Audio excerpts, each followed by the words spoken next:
Pour discuter de cette absence et des menaces qui pèsent sur les États démocratiques, je reçois la chef d'état-major de la Défense, la générale Jenny Carignan. Bonsoir et merci d'être avec nous. Bonsoir Marc-André, ça fait plaisir d'être là. Alors, je le mentionnais dans notre introduction, l'administration Trump boude le Forum d'Halifax cette année. L'an dernier, vous y avez défendu l'idée que les femmes ne sont pas une distraction pour la défense, contrairement à ce qu'affirmait Pete Hegseth, aujourd'hui secrétaire américain à la Défense.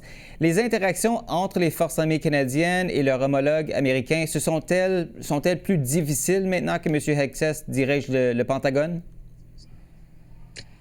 En fait, ce sont des relations militaires qui durent depuis plusieurs décennies. Hein.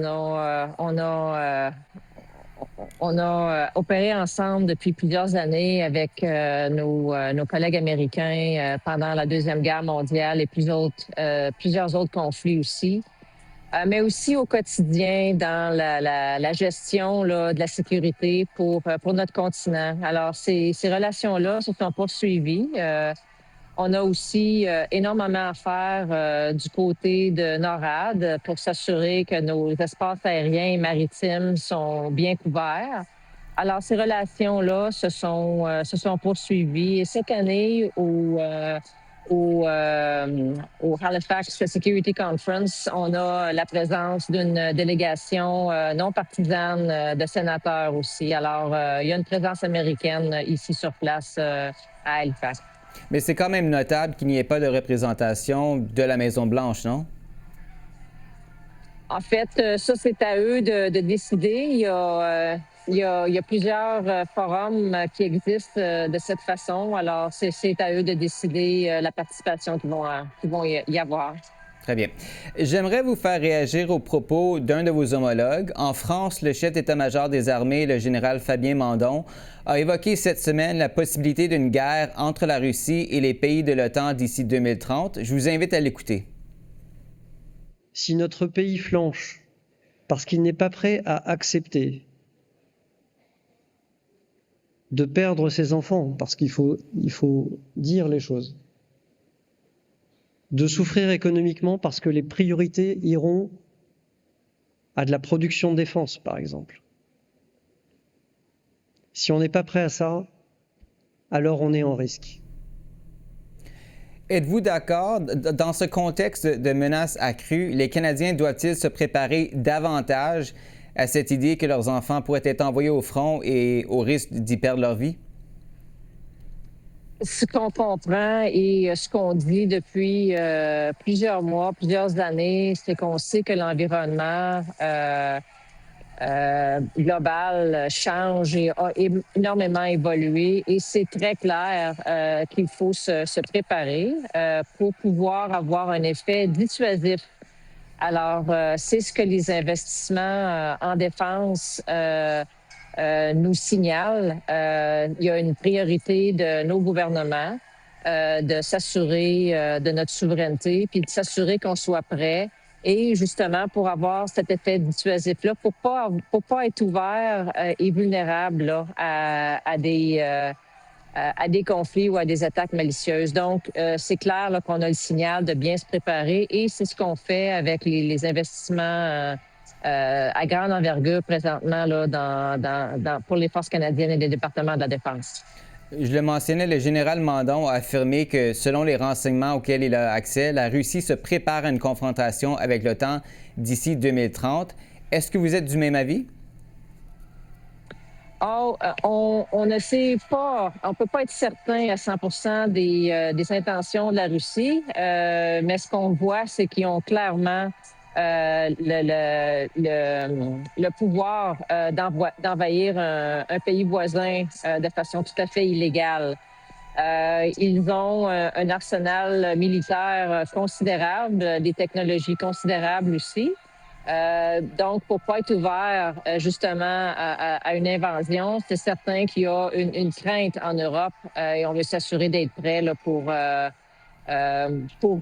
au cas où les Russes décident d'attaquer. Alors, il faut être prêt.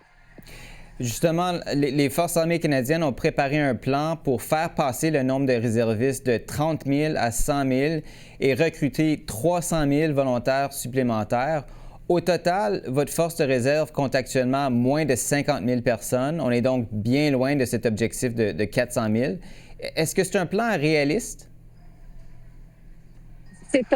Présentement, on est en mode analyse. Donc, c'est une direction qu'on a donnée pour commencer à mettre plusieurs options ensemble pour bien évaluer la question.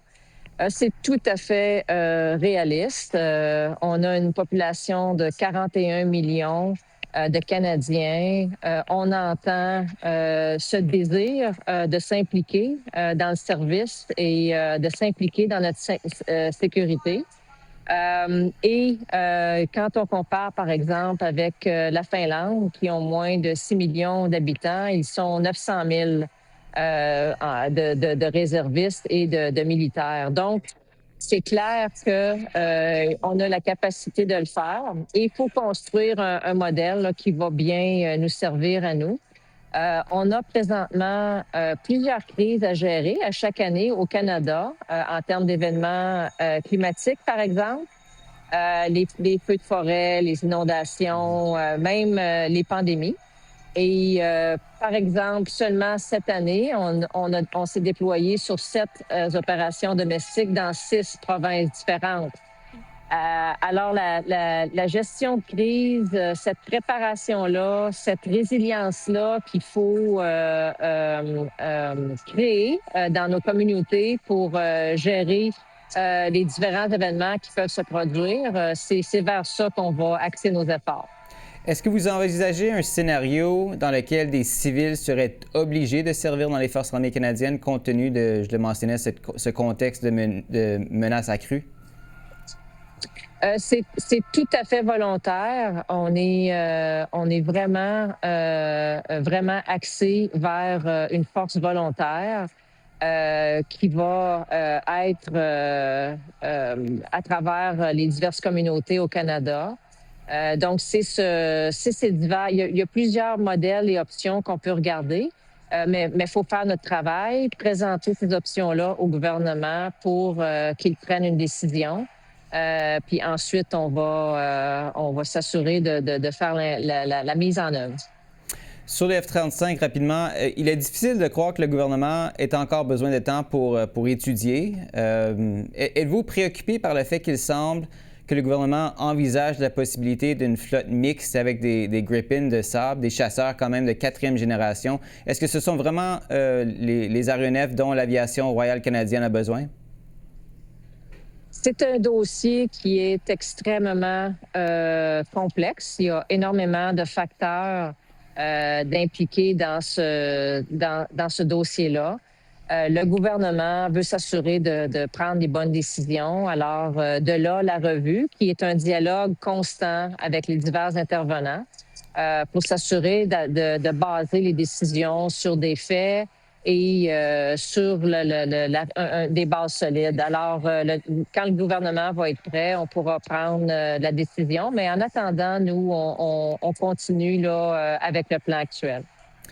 Jenny Kerian, chef d'état-major de la Défense, merci encore une fois d'avoir été avec nous ce soir. Merci, bonne soirée.